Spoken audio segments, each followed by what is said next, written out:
Namaku Arif. Aku berusia 32 tahun dan bekerja sebagai seorang desainer grafis lepas. Istriku, Sarah, lebih muda 1 tahun dariku. Kami telah menikah selama hampir 2 tahun dan sejauh ini hubungan kami berjalan lancar. Kami tinggal di sebuah rumah kecil di kompleks perumahan yang cukup sepi, terpisah dari orang tua Sarah, meskipun mereka tinggal tidak jauh dari situ. Ayah mertuaku telah meninggal dunia sejak Sarah masih kecil, dan sejak itu ibunya, Ibu Marni, tinggal bersama adiknya, Dita, yang tak lain adalah adik perempuan Sarah. Sarah bekerja sebagai pegawai di sebuah kantor pemerintahan. Sementara itu, aku lebih banyak menghabiskan waktu bekerja dari rumah. Pekerjaanku sebagai desainer memang lebih fleksibel, sehingga aku bisa mengatur waktuku sesuka hati, seringnya bekerja di rumah, hanya keluar saat ada pertemuan atau klien yang datang. Suatu siang, saat aku tengah sibuk menyelesaikan proyek desain, terdengar suara pintu depan rumah terbuka, diikuti dengan suara televisi yang menyala. Aku sudah bisa menebak siapa yang datang. Itu pasti Dita. Dita sering sekali berkunjung ke rumah kami, hampir setiap minggu, dan biasanya ia masuk tanpa memberi salam terlebih dahulu. Dita memang sangat dekat denganku, meskipun aku hanya kakak ipar. Aku pun lantas keluar dari ruang kerjaku dan menuju ruang tamu, di mana Dita sudah duduk di depan televisi, dengan wajah yang terlihat murung. "Hei Dita, kenapa tampak begitu? Ada masalah lagi dengan ibu?" tanyaku, mendekati Dita yang sibuk mengganti saluran TV tanpa tujuan jelas. Dita hanya mengangguk pelan, wajahnya cemberut. "Iya, lagi-lagi masalah itu," jawabnya singkat. Aku tahu persis apa yang dimaksud Dita. Ia memang sering datang ke rumah kami setiap kali berselisih dengan Ibu Marni. Masalah mereka hampir selalu seputar pernikahan dan hubungan Dita dengan pria.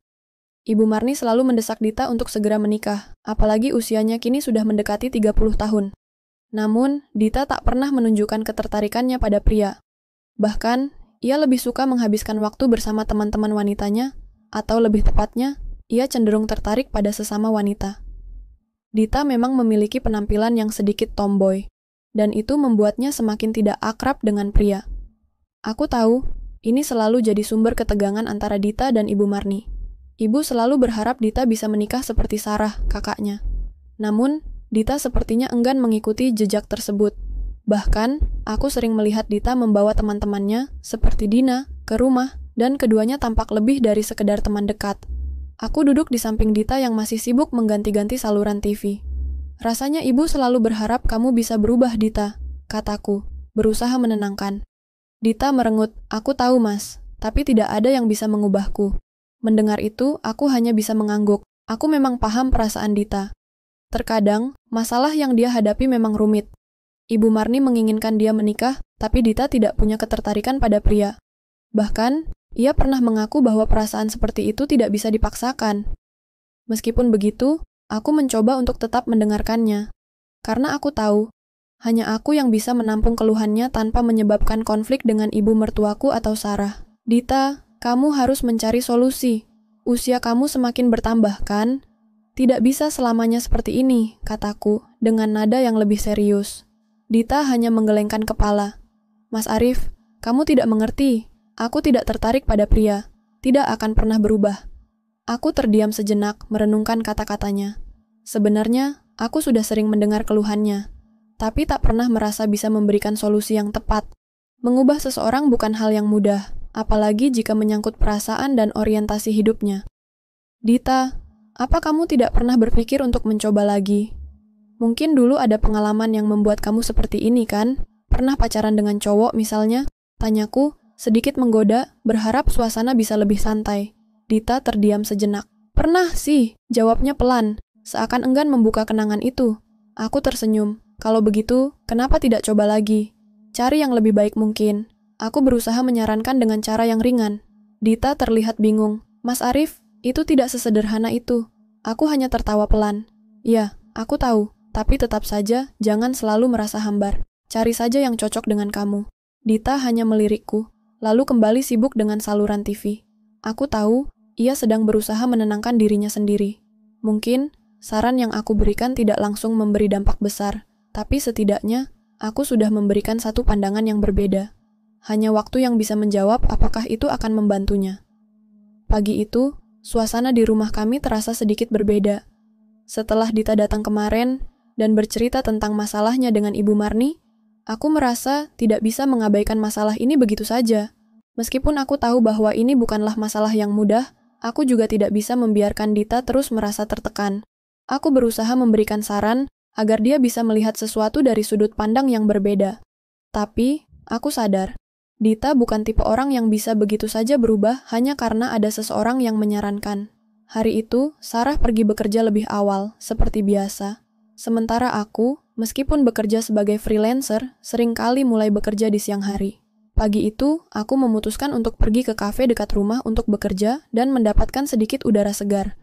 Saat aku sedang sibuk mengetik di laptop, tiba-tiba ponselku bergetar, menandakan sebuah pesan masuk. Itu dari Dita. Aku membuka pesan itu dengan perlahan. Dita. Mas Arif, bolehkah kita bicara? Aku ingin cerita. Aku agak terkejut karena biasanya Dita hanya mengirim pesan untuk memberitahukan kalau ia datang ke rumah atau ada masalah dengan Ibu Marni.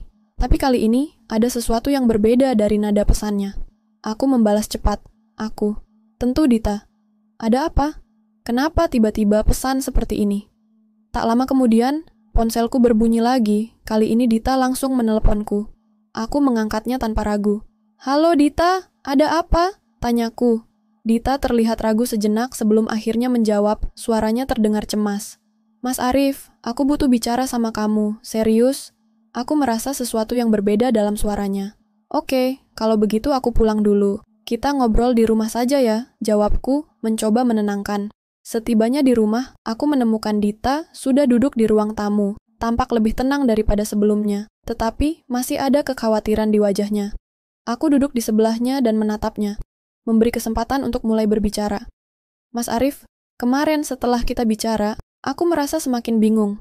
Semua saran yang kamu berikan ada benarnya, tapi aku juga merasa seperti ada yang salah dengan aku. Aku merasa ada yang kurang dalam diriku, kata Dita. Suaranya bergetar. Aku merasa sepertinya aku tidak bisa memberikan apa yang ibu inginkan. Aku hanya bisa mendengarkan dengan seksama. Apa yang kurang, Dita? Tanyaku pelan. Dita menghela napas panjang, lalu berkata, aku merasa aku bukan perempuan yang normal. Maksudnya, aku tidak bisa tertarik pada pria, dan aku tidak tahu kenapa. Dan ibu terus-menerus mendesak, mengingatkan aku bahwa aku harus cepat menikah, supaya bisa punya anak. Tapi aku merasa tidak siap. Aku mengangguk, memahami perasaannya. Dita, kadang memang tidak mudah memahami apa yang kita rasakan, apalagi jika itu bertentangan dengan harapan orang lain. Tapi bukan berarti kamu harus berubah hanya untuk memenuhi ekspektasi orang lain, terutama ibu. Kalau kamu merasa nyaman dengan siapa dirimu sekarang, itu yang lebih penting. Dita menatapku dengan mata yang penuh kebingungan. Tapi bagaimana dengan ibu? Bagaimana kalau dia tidak pernah bisa menerima aku seperti ini? Aku merasakan simpati yang mendalam untuk Dita. Aku tahu betul bagaimana rasanya berada dalam posisi itu, di mana harapan orang lain begitu besar, sementara kita merasa seperti tidak mampu memenuhinya. Mungkin ibu hanya ingin yang terbaik untukmu, Dita. Tapi, terkadang, kita harus punya keberanian untuk menjadi diri sendiri. Meskipun itu berarti kita harus berhadapan dengan ketidakpahaman orang lain.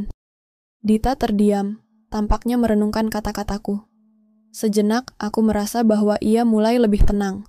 Aku melanjutkan, yang terpenting adalah kamu merasa bahagia dengan pilihanmu sendiri. Jangan biarkan tekanan orang lain menghalangi kebahagiaanmu.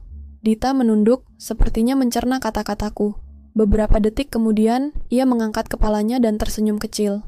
Terima kasih, Mas Arif.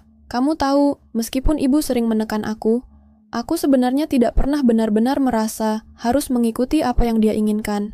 Tapi, aku merasa takut. Takut kalau aku akan sendirian. Takut kalau nanti aku tidak bisa menemukan seseorang yang bisa menerima aku. Aku menghela napas panjang dan meletakkan tanganku di bahunya. Dita, kamu tidak akan sendirian. Tidak ada yang salah dengan siapa kamu dan siapa yang kamu pilih untuk hidup bersama nanti. Yang penting adalah kamu tahu siapa dirimu. Jika ada seseorang yang benar-benar memahami kamu, dia akan menerima kamu apa adanya. Jangan takut akan masa depan. Dita tersenyum lebih lebar kali ini, dan aku bisa melihat ketegangan di wajahnya mulai menghilang. Mas Arif, kamu tahu bagaimana cara membuatku merasa lebih baik, tapi aku tidak tahu apakah ibu akan pernah mengerti.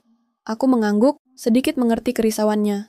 Itu mungkin akan memakan waktu, tapi yang bisa kamu lakukan adalah terus hidup sesuai dengan apa yang kamu percayai. Jangan merasa terjebak dengan harapan orang lain. Kalau ibu tahu kamu bahagia, meskipun tidak sesuai dengan ekspektasinya, mungkin dia akan mulai melihatnya dengan cara yang berbeda. Dita terdiam sejenak, seolah mempertimbangkan kata-kataku. Lalu, dia mengangguk pelan. Aku akan mencoba, Mas Arif. Terima kasih atas dukungannya. Kami pun berbicara lebih lanjut tentang kehidupan Dita, masa depannya, dan bagaimana ia bisa mulai lebih percaya diri dengan dirinya sendiri. Aku merasa lega, karena setidaknya aku bisa membantu meringankan beban yang ia rasakan. Namun, meskipun aku merasa puas dengan percakapan itu, aku tahu bahwa perjalanan Dita untuk benar-benar menerima dirinya sendiri dan menghadapi Ibu Marni tidak akan mudah. Masih banyak tantangan yang akan datang. Tapi setidaknya, hari itu aku bisa memberinya sedikit harapan.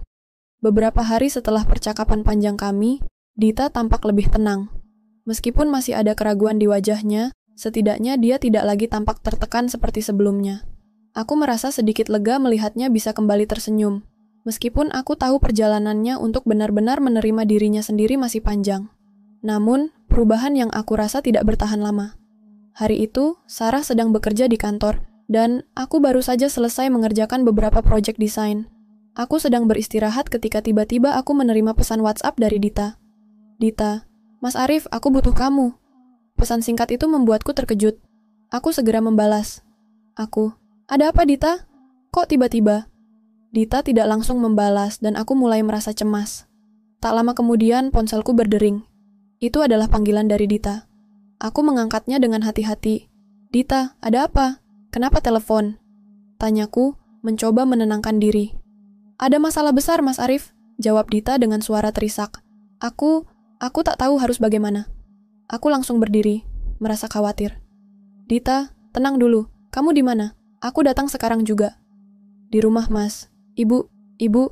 Dia tahu semuanya, ujar Dita dengan suara terputus-putus. Aku tak bisa menanggungnya sendiri.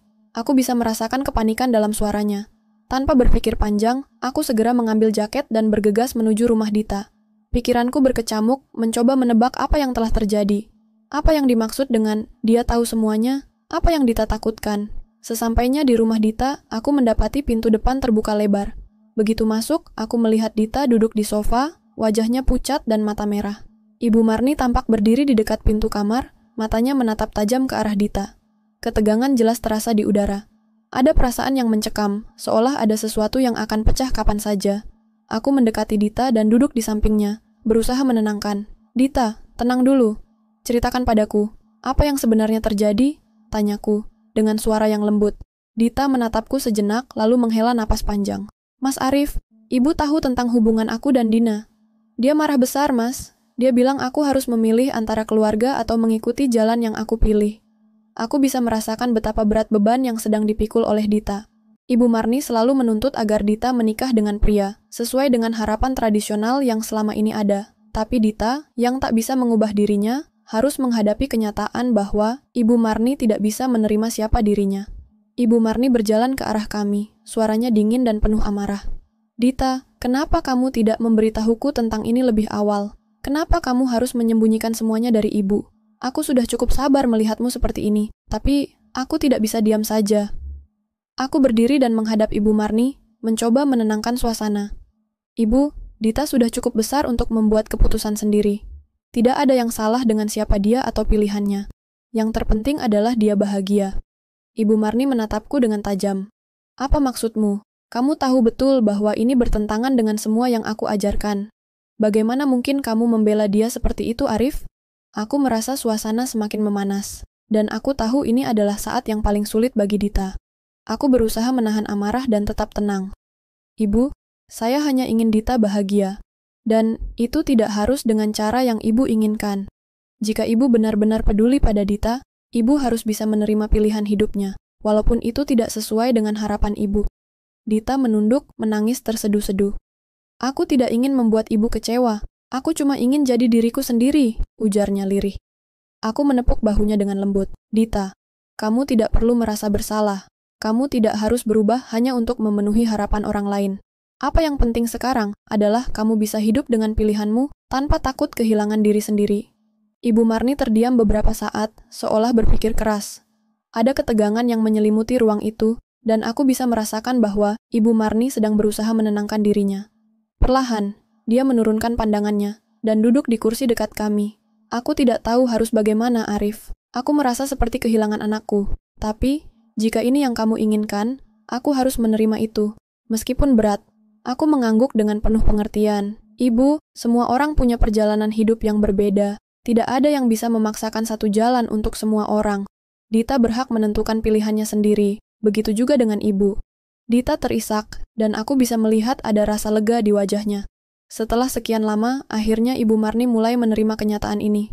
Mungkin ini bukan akhir dari segala ketegangan, tapi setidaknya hari itu, Dita merasa sedikit lebih ringan. Ibu Marni menghela napas dan berkata pelan, "Aku ingin melihatmu bahagia, Dita. Aku memang kecewa, tapi aku akan mencoba menerima siapa dirimu." Dita mengangkat kepala dan memeluk ibunya dengan erat. "Terima kasih, Bu. Aku janji, aku tidak akan membuat ibu kecewa lagi." Aku hanya berdiri di samping mereka, merasa lega. Mungkin perjalanan Dita untuk menerima dirinya sendiri dan mendapatkan penerimaan dari keluarganya tidak akan mudah. Tetapi, setidaknya hari itu, dia mulai merasa lebih diterima. Saat aku pulang, aku merasa sebuah beban berat terangkat. Aku tahu ini belum selesai sepenuhnya, tetapi setidaknya hari ini mereka telah mengambil langkah besar menuju saling pengertian. Aku berharap suatu saat nanti, Dita bisa menemukan kedamaian dalam dirinya sendiri dan menjalani hidup sesuai dengan pilihannya. Beberapa minggu setelah peristiwa itu, kehidupan mulai berjalan dengan lebih tenang. Dita tampak lebih percaya diri dalam menjalani hari-harinya. Dan meskipun masih ada ketegangan yang terpendam antara dia dan ibunya, ada kemajuan yang sangat berarti.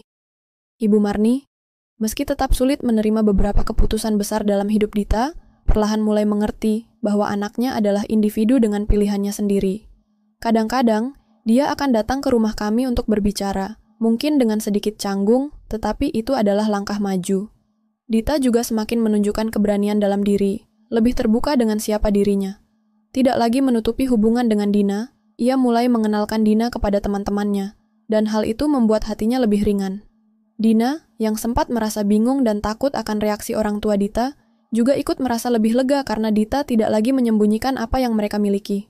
Hari itu, aku sedang duduk di ruang tamu, memeriksa beberapa desain yang harus kuselesaikan.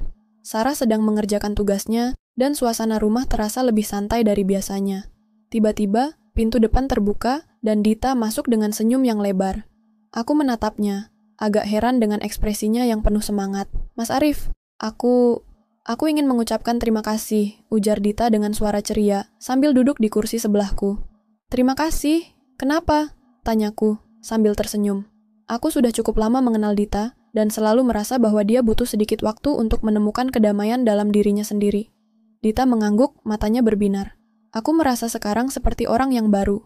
Aku akhirnya bisa berbicara dengan ibuku tanpa rasa takut, tanpa merasa harus menutupi siapa aku. Dan itu semua karena Mas Arif. Tanpa kamu, aku rasa aku masih terjebak dalam kebingunganku. Aku merasa sedikit tersentuh. "Dita, kamu yang membuat perubahan itu. Aku hanya membantumu melihat bahwa kamu tidak sendirian." Dita tersenyum lebar, lalu mengambil sesuatu dari tasnya. "Aku datang untuk memberi kabar baik," katanya dengan penuh semangat. "Hari ini, ibu akhirnya menerima Dina sebagai teman dekatku. Dia bilang, mungkin aku belum sepenuhnya mengerti, tapi aku ingin melihat kamu bahagia." Aku mengangkat alis, terkejut.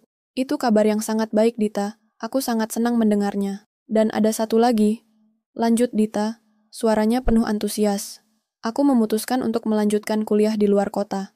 Aku ingin lebih mandiri, belajar lebih banyak tentang diriku, dan mencari tempat yang lebih sesuai untuk berkembang. Aku tahu ini keputusan besar, tapi aku merasa ini adalah langkah yang tepat." Aku terdiam sejenak. Aku tahu betapa berat keputusan itu bagi Dita.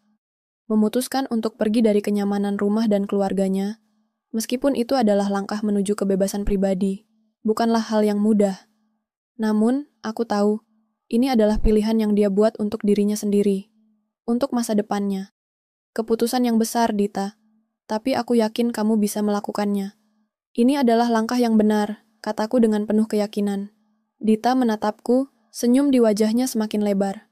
"Mas Arif, terima kasih sekali lagi. Tanpa kamu, aku mungkin tidak akan bisa mencapai titik ini. Kamu sudah membantu aku menemukan diriku yang sejati." Aku hanya tersenyum, merasa bangga atas perjalanan yang telah dia tempuh. Tentu saja, bukan aku yang melakukan segalanya. Dita yang telah membuat keputusan ini. Aku hanya sedikit membantu membuka jalan bagi dirinya untuk menemukan keberanian. Dan aku tahu, ini baru permulaan bagi hidupnya yang lebih bebas dan lebih autentik. Beberapa bulan setelah itu, Dita benar-benar berangkat ke luar kota untuk melanjutkan pendidikannya. Ibu Marni, meskipun awalnya ragu, akhirnya memberikan restu. Perubahan dalam diri Dita yang lebih dewasa dan lebih percaya diri membuat Ibu Marni mulai melihat bahwa mungkin, hanya mungkin, kebahagiaan tidak selalu datang dalam bentuk yang dia bayangkan.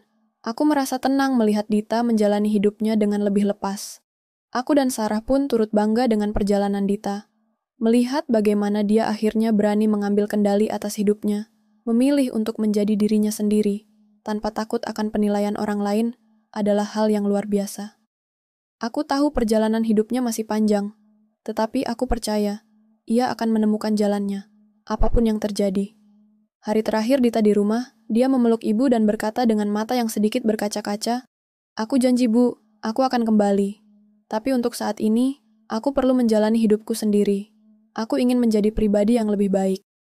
Ibu Marni hanya bisa mengangguk, meskipun masih tampak berat bagi ibu untuk melepaskan anaknya pergi. Tapi aku bisa melihat ada sedikit kebanggaan di matanya. "Aku tahu, Dita. Aku hanya ingin kamu bahagia." Aku menyaksikan mereka berdua berpelukan, dan aku tahu, walaupun perjalanan mereka tidak mudah, ada pemahaman yang mulai tumbuh antara mereka. Setelah Dita berangkat, Sarah dan aku kembali ke rutinitas kami. Namun aku merasa ada kebahagiaan yang lebih besar dalam hatiku. Kebahagiaan melihat seseorang yang aku pedulikan bisa menemukan jalan hidupnya yang sejati. Begitulah, terkadang, kita harus melepas seseorang agar mereka bisa tumbuh dan berkembang, menjadi versi terbaik dari dirinya sendiri. Dita memang masih muda dan masih banyak yang harus dia pelajari. Tetapi, aku percaya, dengan keberaniannya untuk hidup sesuai dengan keinginan hatinya, dia akan menemukan kebahagiaan yang sejati. Dan aku, sebagai bagian dari perjalanannya, hanya bisa berharap bahwa dia akan terus maju dan tumbuh, tidak hanya sebagai anak dari ibunya, tetapi sebagai wanita yang berdiri di atas kakinya sendiri.